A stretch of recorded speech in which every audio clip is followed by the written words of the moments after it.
2016년 1월이죠. 미국 아카데미 협회에서 제88회 아카데미 시상식의 최종 후보자 명단을 발표했습니다. 근데 발표 직후에 인터넷은 아카데미 협회를 비난하는 여론으로 뒤덮였죠. 왜냐면 전년도에 이어서 2년 연속으로 남우주연상, 여우주연상, 남우조연상, 여우조연상 총 4개 부문의 20명의 후보가 모두 백인이었거든요. 유명한 흑인 감독과 배우들이 시상식 보이콧을 선언하기 시작하고요. SNS에서는 오스카 소 화이트라는 해시태그가 유행하기 시작하죠. 일이 커지니까 아카데미 이사회는 긴급 회의를 갖고 협회 회원들의 다양성을 확보하는 데 주력하겠다고 밝히고 구체적인 개선안까지 내놔요. 그러니까 이 말은 아카데미 시상식에 논란이 있다는 건 아카데미 협회에 뭔가 문제가 있다는 거고, 그 문제가 회원 구성에 있다는 걸 협회 스스로가 인정한 거죠. 그게 아니라면 문제를 해결하겠다고 내놓은 개선안에 회원 구성 방식이 포함될 리가 없거든요. 뭐가 문제였을까요? 크게 두 가지입니다. 하나는 회원의 구성 비율, 두 번째는 제도의 문제점. 먼저 구성 비율에 관해서 조금 얘기를 해보자면, 아카데미 협회는 아직까지도 자기네 회원의 전체 규모와 구성, 회원들의 신상 정보를 완벽하게 공개하지 않고 있어요. 아카데미 협회 회원에 관한 내용은 전에 다룬 적이 있으니까 이게 무슨 말인지 모르겠다 하시는 분들은 그 영상을 보시길 권장드리겠습니다. 다시 돌아와서 아카데미 협회는 자기네 정보를 잘 공유를 안 해주는 그런 협회예요. 근데 2012년에 미국 LA타임즈가 이 협회를 좀 조사하기 시작합니다. 그 당시 LA타임즈가 추정한 아카데미 협회 회원 수는 5,765명이었어요. LA타임즈는 이 중에 5,100여 명에 되는 회원의 정체를 파악하죠. 약 89% 정도예요. 그리고 이런 통계치를 내놓습니다. 2012년 기준 아카데미 회원의 94%가 백인이고 77%가 남성이다. 좀 압도적인 숫자죠. 좀 자세히 살펴보면 현재는 아카데미 협회가 17개의 그룹으로 나눠져 있습니다. 직종별로 속해져 있는 그룹들이 다른데 그 당시에는 15개로 나눠져 있었거든요. 15개 그룹 중에 배우 직종을 제외하고 모든 그룹의 구성이 백인이 90%가 넘었습니다. 배우도 90%가 안 넘었을 뿐이지 88%, 거의 90%에 육박하는 구성 비율을 갖고 있었어요. 작가 그룹과 영어로 이규제큐티브라고 부르는 직종, 그 두 개 그룹 같은 경우에는 98%가 백인으로 이루어져 있었습니다. 또 남녀 성별 비율 같은 경우에는 촬영, 그리고 시각효과 그룹을 포함한 5개 그룹에서 90% 이상이 남성으로만 이루어져 있다는 통계치가 나왔어요. 그리고 이 비율은 이사진에도 그대로 적용이 돼서 당시 43명이었던 이사진 중에 여성은 6명밖에 없었고요. 백인이 아닌 유색인종은 현재 회장을 역임하고 있는 셰릴 분 아이작 한 명밖에 없었습니다. 또 하나 흥미로운 수치는 평균 연령이었는데 2012년 기준 아카데미 협회 회원들의 평균 연령은 무려 62세였습니다.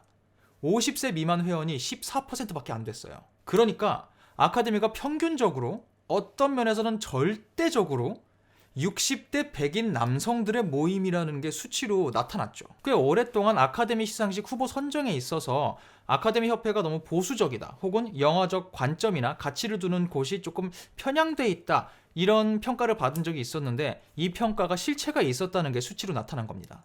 물론 나이가 많다, 백인이다, 남성이다, 이걸로 이들이 보수적이다, 편향됐다, 이렇게 속단해서는 절대 안 되죠. 그건 안 되는 거죠. 하지만 동시에 같은 인종, 같은 성별, 같은 시대에 태어난 사람들이 아직까지 살아있고 이들이 영화를 업으로 했을 경우에 굳이 말로 나누지 않아도 공통적으로 공유하는 정서가 있을 수 있다는 점도 간과해서는 안 되는 거죠. 구체적으로 예를 들어보자면 두 가지 영화가 있는데 두 가지 영화가 둘 다 비슷한 수준의 영화적 완성도를 갖고 있을 경우에 두 영화 중에 60대 백인 남성 영화인이 관심을 가질 만한 주제를 다룬 영화가 더 좋은 영화라고 평가받을 가능성이 높다는 거죠. 이렇게까지 말하면 너무 극단적일 수도 있겠지만 가능성만 놓고 봤을 때는 편집, 시각효과, 촬영 이런 것처럼 여러 영화적인 기술들이 있잖아요. 이 기술들 중에 몇 개는 단지 60대 백인 남성 영화인의 취향에 맞지 않기 때문에 정당한 평가를 못 받는 일이 생길 수도 있다는 거예요. 또 신입회원을 뽑을 때도 60대 백인 남성 영화인이 갖고 있는 영화적 가치에 부합하는 사람을 추천하려고 하겠죠. 왜냐면 이게 지금 60대 40처럼 상대적으로 높은 수치가 아니라 62세, 77% 그리고 94%라는 절대적으로 높은 수치를 우리가 지금 얘기하고 있는 거라 그래요. 그게 첫 번째 문제, 회원 비율의 문제입니다. 60대 백인 남성. 그리고 두 번째 문제, 제도, 종신 제도의 문제인데요. 아카데미 협회는 기본적으로 회원 자격을 얻잖아요. 그럼 평생 갑니다. 죽을 때까지 회원이에요. 이게 왜 문제가 될 수 있느냐? 한번 회원이 되잖아요? 그럼 영화계를 떠나도 회원이에요. 실제로 아까 말씀드린 2012년 LA타임스 조사 있죠. 그거 할 때 기자들이 만난 아카데미 회원 중에는 현재 영화계를 완전히 은퇴하고 서점 주인, NGO 단체 회원, 수녀님 이렇게 전혀 다른 직종으로 일을 하고 있는 분들도 되게 많았다 그래요. 또 은퇴한 건 아니지만 영화계에 있긴 한데 일을 안 하고 있는 사람도 계속 회원으로 인정이 되거든요. 이게 무슨 말이냐면 또 2012년에 그 조사를 바탕으로 말씀드리면 당시 조사 대상이었던 회원들 중에 가장 최신작, 그들이 제작에 참여한 영화의 최신 영화를 기준으로 봤을 때 회원들 중에 42%의 마지막 영화가 2010년대에 개봉을 했고요. 30% 회원의 영화가 2000년대, 9% 회원의 최신 영화가 1990년대, 그리고 8% 회원의 최신 영화가 1990년대 이전에 개봉한 영화들이었어요. 2012년 기준으로 아카데미 회원 중에 17%의 회원들이 마지막으로 영화 제작에 관여됐던 게 배우든 작가든 스텝이든 관여됐던 그 경험 자체가 최소 17년 전의 얘기라는 거예요. 이게 참 안 어울리죠. 아카데미 시상식이라는 것 자체가 업계 종사자들이 인정하는 영화인, 이런 상, 아주 의미 있고 명예로운 상인데 업계를 떠나서 다른 일을 하고 있는 분들의 표와 업계에서 제대로 일한 지 최소 수십 년이 지난 분들의 표가 현재 아카데미 이사진 중에 한 명이고 아직도 왕성한 활동을 하고 있는 배우 톰 행크스의 표랑 같은 가치를 지닌다는 거예요. 똑같은 표예요. 그리고 이건 궁금해서 찾아본 건데 톰 행크스가 올해 미국 나이로 59세예요. 아직 아카데미 평균에도 못 갔습니다. 아무튼 이 종신 회원제라는 것 때문에 영화인들이 영화인에게 주는 상, 이 의미 자체가 퇴색될 수 있는 거예요. 업계 현장을 전혀 모르는 사람들이 투표하고 있는 거니까. 그래서 별로고 있었던 건지 논란이 일자마자 적극적으로 개선안을 내놨거든요. 아카데미 협회에서. 일단 종신 회원과 관련해서는 3번의 10년 제도, 좀 복잡하죠? 3번의 10년 제도라는 걸 만들었어요.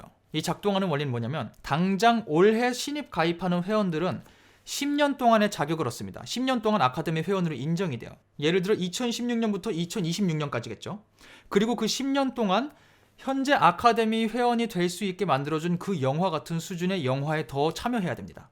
그러니까 좋은 영화에 한번 참여하라는 거죠. 10년 안에. 10년 안에 그렇게 한 번이라도 인정을 받으면 그 다음 10년이 보장돼요. 2026년부터 2036년까지. 그리고 그 기간 안에 최소한 또 한 번 영화에 참여하면 그 다음 10년이 보장되는 겁니다. 그렇게 3번의 10년 기간을 다 통과하면은 연구회원으로 인정을 해주겠다는 거죠. 그게 힘들겠으면 아카데미 시상식 후보에 오르거나 상을 타면 됩니다. 그러면 연구회원. 근데 좀 전에 그래프에서 보셨다시피 활동하고 10년 이렇게 되는 게 아니라 10년 동안 한 번만 하면 그 다음 10년이 되는 거기 때문에 실제로는 두 영화 사이에 18년간의 간격이 있어도 자격은 보장될 수 있어요.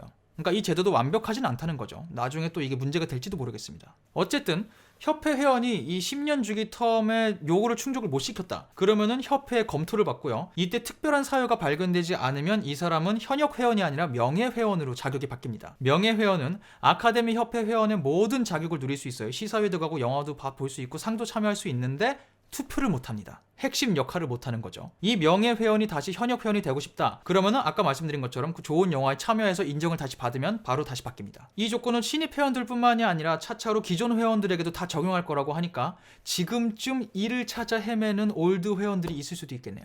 또 구성 비율에 관해서도 이번에만 문제가 됐던 게 아니라 쭉 비난이 있어 왔거든요. 여러 개에 관해서. 왜냐면 2012년, 수치가 계속 2012년이라 죄송하긴 한데 2012년 통계치를 봤을 때 총 83회 시상식이 열리는 동안 유색인종이 연기상을 가져간 사례가 4%밖에 없었고요. 여성 감독이 상을 탄 건 단 한 차례밖에 없었습니다. 캐서린 비글로우 감독, 허트 로커. 그런데 2012년 LA타임즈 보도까지 빵 나온 거죠. 수치상의 문제들을 딱 지적하면서. 그래서 아카데미가 좀 더 적극적으로 여러 수백 명의 신입 회원들을 받으면서 다양성을 확보해 왔다고는 하는데 2년 연속 이런 일이 나오는 거 보니까 아직까지 성공적이진 못한 것 같아요. 그들도 그렇게 생각하고 있는 것 같고. 그래서 현재 아카데미 협회의 목표는 2020년 까지 지금의 여성 회원과 유색인종 회원의 수를 지금보다 2배로 늘리는 거라고 합니다. 그 외에 또 이사진 구성에도 좀 더 변화를 줘서 최대한 다양성을 확보하는 쪽으로 갈 거라고 하니까 어떻게 되는지는 좀 지켜봐야 되겠죠. 근데 이제 또 여기까지 오면 그 다음 또 얘기할 만한 주제가 생기는 건 뭐냐면 이런 말을 하는 사람도 있다는 거죠. 아카데미 협회는 영화적 기량을 평가하는 곳이지 비율을 따지는 곳이 아니다. 그러니까 억지로 비율을 맞추려고 신입 회원을 받다 보면 실제로 들어와야 되는 백인 배우들이 역차별 당할 우려가 있다고 말하는 거죠. 또 이런 말을 하는 사람도 있어요. 이 비율에 문제가 있는 건 아카데미 협회 사람들이 이상한 게 아니라 헐리우드의 고용 시스템 자체가 그렇게 돌아가고 있는 거다. 유색 인종에게 일을 안 주고 여성에게 일을 안 주는데 협회가 그걸 어떻게 할 수가 있겠냐. 여기서 일하는 사람 자체가 없는 거다. 이것도 충분히 할 수 있는 말이거든요. 그럼에도 불구하고 역시 2012년 조사할 때 많은 회원들이 우리 협회에 그래도 조금 더 다양한 사람들이 있으면 좋겠다 이런 말을 했다고는 해요. 근데 사실 미국 협회니까 우리나라 협회도 아니고 우리가 관여할 일도 아니고 하니까 우린 그냥 이런 일들이 있구나. 우리가 얘기한다고 그들이 듣지도 않을 거니까요. 그냥 쟤네가 저렇게 돌아가고 있구나. 저런 일들이 있었구나. 알고 있으면서 협회가 변해가는 거나 시상식을 내년부터 할 때 이런저런 말들이 나올 때 저래서 저런 거였구나, 이제 좀 저렇게 되는구나, 구경하는 재미 정도 있겠죠. 이런 걸 알고 보면. 이라고 생각해서 만들었죠, 이 영상을. 네, 그게 영상 제작 의도였고요. 저는 뭐 제 할 말 다 했으니 인사드리도록 하겠습니다. 다음번 다른 영상으로 찾아뵙도록 하죠. 저는 천재 이승국의 이승국이었습니다. 감사합니다.